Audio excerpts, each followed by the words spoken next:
Hello दोस्तों, कैसे हैं आप लोग। करेंट अफेयर्स टुडे का आज 71 एपिसोड आप लोगों के बीच लेके आया हूं, जिसमें आज का जो टॉपिक है वह हम लोग देखने वाले हैं अंतर्राष्ट्रीय संबंध से। दोस्तों, इंटरनेशनल रिलेशन से आज हम लोग देखते हैं कि संयुक्त राष्ट्र अंतर्राष्ट्रीय कर सहयोग यह चर्चा में क्यों है। तो क्या है कि हाल ही में संयुक्त राष्ट्र महासभा United Nation General Assembly UNGA में एक समावेशी एवं प्रभावी अंतर्राष्ट्रीय कर सहयोग ढांचे के विकास के लिए एक प्रस्ताव को अपनाया गया है। तो यह चर्चा में है और इसमें जो हम प्रमुख बिंदु, उद्देश्य, अन्य प्रयास, आवश्यकता यानी जो संयुक्त राष्ट्र अंतर्राष्ट्रीय कर सहयोग के द्वारा जो समावेशी एवं प्रभावी अंतर्राष्ट्रीय कर सहयोग ढांचा लाया गया है उसकी आवश्यकता क्यों पड़ी, है ना। उसके बाद वैश्विक न्यूनतम कर या ग्लोबल मिनिमम टैक्स क्या है।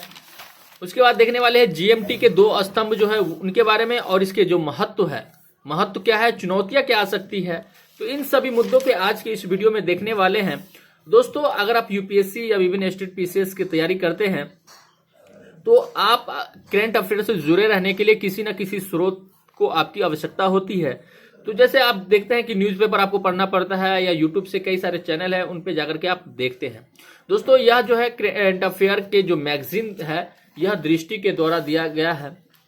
यह दृष्टि हिंदी माध्यम के लिए बहुत ही ज्यादा महत्वपूर्ण यह करंट अफेयर्स है। जो कई सारे हिंदी के टॉपर हुए हैं उनका भी मानना है कि उन्होंने रेगुलर पाठक के रूप में दृष्टि के द्वारा जो करंट अफेयर दिए जाते हैं वह पाठक रहे हैं। दोस्तों, अगर आप जो इनसे वंचित है, जिनके पास यह मैगजीन नहीं पहुंच पाता है, तो हम वीडियो के माध्यम से आप तक पहुंचाने की कोशिश कर रहे हैं। और इसमें जो भी टॉपिक है सभी को एपिसोड के माध्यम से यूट्यूब पे अपलोड करते हैं।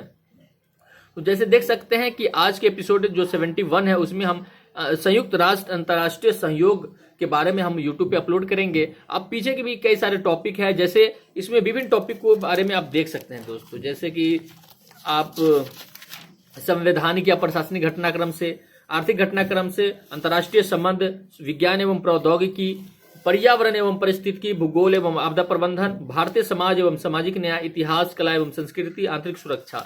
जैसे कि आप जीएस के 4 पेपर देखते हैं, चारों पेपर से जो संभावित करंट अफेयर्स होते हैं उसका यह इस मैगजीन में 25 नवंबर से 24 दिसंबर तक के जो करंट अफेयर्स है उसको कवरेज किया गया है।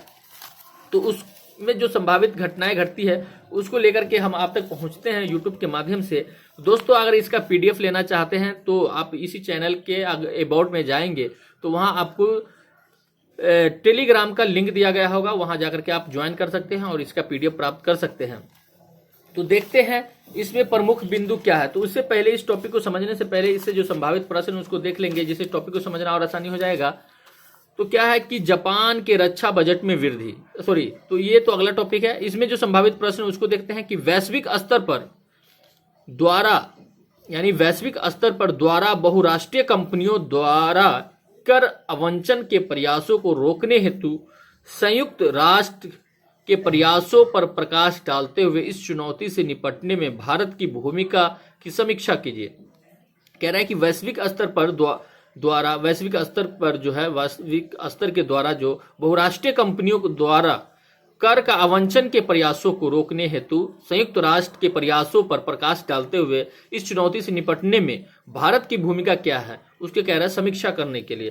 तो ठीक है, तो आप समीक्षा कब कर पाइएगा, जब इसके बारे में जानिएगा। तब उस जानने के लिए हम क्या है यूट्यूब पे जो आपके लिए ये वीडियो लेके आए हैं, आप अच्छे से देखें वीडियो को और समझने की कोशिश करें और इसे शॉर्ट नोट बनाने की कोशिश करें। जैसे इसमें प्रमुख बिंदु क्या है, तो इस प्रस्ताव को 54 अफ्रीकी देशों के संघ की ओर से नाइजीरिया द्वारा प्रस्तुत किया गया था। और यह जो प्रस्ताव है जो लाया गया है कि समावेशी एवं प्रभावी अंतर्राष्ट्रीय कर सहयोग ढांचे जो प्रस्ताव लाया गया है, यह 54 अफ्रीकी देशों के संघ की ओर से नाइजीरिया द्वारा यह प्रस्तुत किया गया है। इसके तहत यूएनजीए में डिजिटल अर्थव्यवस्था में कर से जुड़े मुद्दों से निपटने के अलावा अवैध धन प्रवाह के खतरे को चिन्हित करने एवं इसे दूर करने के समाधान को भी शामिल करने का अनुमान है। उसके बाद इसका उद्देश्य क्या है, तो इस प्रस्ताव के माध्यम से संयुक्त राष्ट्र को वर्तमान आर्थिक व्यवस्थाओं की खामियों और समाधानों पर एक रिपोर्ट प्रस्तुत करने का काम सौंपा गया है।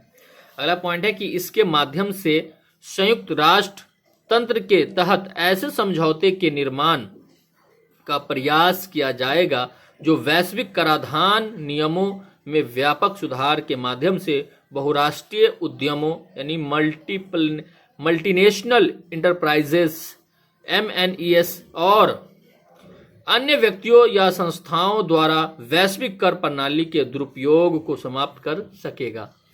उसके बाद है कि अन्य प्रयास क्या है, तो दिसंबर 2022 में यूरोपीय संघ के सदस्यों ने बड़े व्यवसायों पर न्यूनतम 15% कर लागू करने के लिए सहमति व्यक्त की है। उसके बाद अगला जो पॉइंट है वो देखते हैं कि अक्टूबर 2021 में आर्थिक सहयोग और विकास संगठन organisation for economic corporation and development OECD, ठीक है, आर्थिक सहयोग और विकास संगठन, इसके बारे में भी जानेंगे हम लोग कि आर्थिक सहयोग और विकास संगठन जो है वह क्या है, इसकी स्थापना कब हुई, ठीक है, या किन देशों का समूह होता है, इनके बारे में भी जानेंगे। तो सबसे पहले देख लेते हैं कि OECD के नेतृत्व में 136 देशों ने अंतर्राष्ट्रीय कर प्रणाली में सुधार के संदर्भ में 2 स्तंभ समाधान पर एक समझौते को अपनाया था। उसके बाद अगला पॉइंट है कि इसके तहत OECD देशों ने अपने क्षेत्राधिकार में कर अधिकारों को पुनर्वितरित करने और बड़े बहुराष्ट्रीय उद्यमों पर 15% न्यूनतम कर दर लागू करने की योजना पर सहमति व्यक्त की। उसके बाद अगला पॉइंट है कि इस न्यूनतम कर व्यवस्था के पूर्णतया सक्रिय होने के बाद वैश्विक कर राजस्व में वार्षिक रूप से $150 बिलियन की वृद्धि होगी। उसके बाद आगे है कि G20 के हिस्से के रूप में भारत OECD के नेतृत्व वाली चर्चाओं में एक सक्रिय भागीदार रहा, है ना। उसके बाद अगला पॉइंट देखते हैं कि जून 2021 में ग्रुप ऑफ 7 G7 देशों के वित्त मंत्रियों ने भी वैश्विक न्यूनतम कॉर्पोरेट टैक्स दर तय करने वाले ऐतिहासिक समझौते पर हस्ताक्षर किए थे। उसके बाद है कि आर्थिक सहयोग और विकास संगठन क्या है, जो हम लोग देखे थे OECD, ठीक है। तो इसके बारे में देखते हैं कि OECD एक अंतर सरकारी आर्थिक संगठन है जिसकी स्थापना आर्थिक प्रगति और विश्व व्यापार को प्रोत्साहित करने के लिए की गई है। इसकी स्थापना जो हुई थी 1961 में हुआ था दोस्तों, और इसका जो मुख्यालय है वह पेरिस में है, फ्रांस में, ठीक है। कुल इसमें जो सदस्य है वह 38 है और भारत सदस्य नहीं है बल्कि एक प्रमुख आर्थिक भागीदार है, और इसमें आर्थिक रूप से इसमें भागीदारी है भारत का, लेकिन इसके सदस्य नहीं है। उसके बाद इसकी आवश्यकता क्यों पड़ी, अब किसकी आवश्यकता, तो समावेशी एवं प्रभावी अंतर्राष्ट्रीय कर सहयोग ढांचे जो है इसकी आवश्यकता क्यों पड़ी, तो अधिक से अधिक निजी निवेश के माध्यम से आर्थिक विकास को बढ़ावा देने के लिए सरकारों के बीच प्रतिस्पर्धा के परिणाम स्वरूप विश्व भर में कॉरपोरेट कर की दरों में पिछले कुछ दशकों में लगातार गिरावट देखने को मिली है, ठीक है।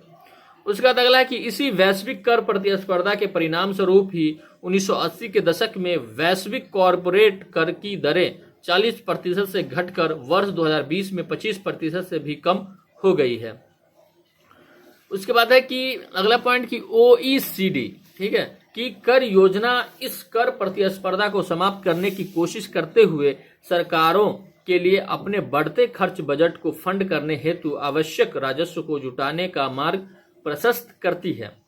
उसके बाद अगला पॉइंट है कि वर्तमान में यह न्यूनतम कर प्रस्ताव और भी प्रासंगिक हो गया है जब विश्व भर में सरकारों की राजकोषीय स्थिति में अस्थिरता देखी गई है। उसके बाद है कि अगला पॉइंट क्या है, तो वैश्विक न्यूनतम कर या ग्लोबल मिनिमम टैक्स क्या है, GMT, ठीक है, ग्लोबल मिनिमम टैक्स। तो वैश्विक न्यूनतम कर या GMT यानी ग्लोबल मिनिमम टैक्स विश्व भर में परिभाषित कॉर्पोरेट आय आधार पर एक मानक न्यूनतम कर दर लागू करने का प्रावधान करता है। अगला पॉइंट है कि GMT के ढांचे का उद्देश्य कम कर दरों को लेकर राष्ट्रों के बीच कर प्रतिस्पर्धा को हतोत्साहित करना है, क्योंकि इस प्रकार की कर प्रतिस्पर्धा के परिणाम स्वरूप कॉरपोरेट क्षेत्र में आर्थिक लाभ के साथ का आधार का क्षरण होता है।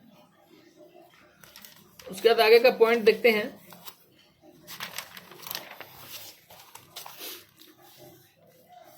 कि GMT के 2 स्तंभ तो पहला स्तंभ में हम लोग देखेंगे कि इसके तहत सबसे बड़े और सबसे लाभदायक एमएनई के अवशिष्ट लाभ के 25% से अधिक कर अधिकार उन देशों के क्षेत्राधिकारों में आवंटित किए जाएंगे जहां उन एमएनई के ग्राहक और उपयोगकर्ता स्थित है। अगला पॉइंट है कि यह देश के भीतर आधारभूत विपणन और वितरण गतिविधियों के लिए एक सरलीकृत और सुव्यवस्थित दृष्टिकोण भी प्रदान करता है। उसका अगला पॉइंट है कि इसमें दोहरे कराधान के किसी भी जोखिम को दूर करने के लिए विवाद निवारण और समाधान सुनिश्चित करने की विशेषताएं शामिल है। उसके बाद अगला पॉइंट देखेंगे कि यह हानिकारक व्यापार विवादों को रोकने के लिए डिजिटल सेवा कर डीएसटी और इसी तरह के प्रासंगिक उपायों को हटाने पर भी जोर देता है। स्तंभ 2 कहता है कि यह न्यूनतम 15% कर का प्रावधान करते हुए कर प्रतिस्पर्धा पर एक आधार का निर्धारण करता है। उसके बाद अगला पॉइंट है कि यह 750 मिलियन यूरो से अधिक वार्षिक वैश्विक राजस्व वाले बहुराष्ट्रीय समूहों पर लागू होगा। विश्व भर में सरकारों द्वारा अपने अधिकार क्षेत्र में मुख्यालय वाले एमएनई के विदेशी मुनाफे पर न्यूनतम दर पर अतिरिक्त कर लगाया जाएगा। उसके बाद इसके महत्व क्या है? तो यह वैश्विक स्तर पर कम कर प्रस्तावित करने की प्रतिस्पर्धा को समाप्त करेगा और सरकारों को सामाजिक खर्च के लिए आवश्यक राजस्व एकत्र करने में मदद करेगा। उसके बाद अगला पॉइंट है कि इसके माध्यम से कंपनियों द्वारा ड्रग, पेटेंट, सॉफ्टवेयर और बौद्धिक संपदा पर रॉयल्टी है ना जैसे अमूर्त स्रोतों से आय को कम कर वाले क्षेत्राधिकार में स्थानांतरित करने से रोकने में सहायता प्राप्त होगी। उसके बाद इसकी चुनौतियां क्या क्या आ सकती है? तो वैश्विक आर्थिक विकास पर प्रभाव पड़ेगा। अब किस तरह से? तो देखते हैं कि इस व्यवस्था के आलोचकों का मानना है कि सरकारों के बीच कर प्रतिस्पर्धा के बिना विश्व भर में वर्तमान की तुलना में बहुत अधिक कर लगाया जाएगा, जिससे वैश्विक आर्थिक विकास पर प्रतिकूल प्रभाव पड़ेगा। अगला पॉइंट है कि यह किसी भी देश की कर नीति तय करने की संप्रभु अधिकार की स्वतंत्रता के विपरीत है। उसके बाद अगला है कि एक वैश्विक न्यूनतम दर सरकारों से उस उपकरण को छीन लेगी जिसका उपयोग देश अपनी अनुकूल नीतियों को आगे बढ़ाने के लिए करते हैं। उसके बाद आगे की राह क्या है, जो देश इसके बारे में क्या सोचते हैं, है ना, जिसे हम निष्कर्ष के रूप में भी देख सकते हैं। तो वैश्विक स्तर पर एक न्यूनतम कर दर की व्यवस्था कर नियमों के दुरुपयोग को रोकने के साथ एक सार्वभौमिक कर प्रणाली लागू करने में सहायक हो सकती है। अगला पॉइंट है कि हालांकि इस व्यवस्था में सफलता के लिए इसके तहत अधिक से अधिक देशों को जोड़ने पर विशेष जोर दिए जाने की आवश्यकता है। उसके बाद अगला पॉइंट है कि साथ ही यह भी ध्यान रखना आवश्यक होगा कि इस व्यवस्था से देशों के कर निर्धारण की आंतरिक स्वायत्तता पर कोई प्रभाव नहीं पड़े। ठीक है दोस्तों, इस तरह से यह टॉपिक कंप्लीट हुआ। कैसा लगा हमें कमेंट करके जरूर बताएं और आज के लिए इतना ही। मिलते हैं नेक्स्ट एपिसोड में। जय हिंद।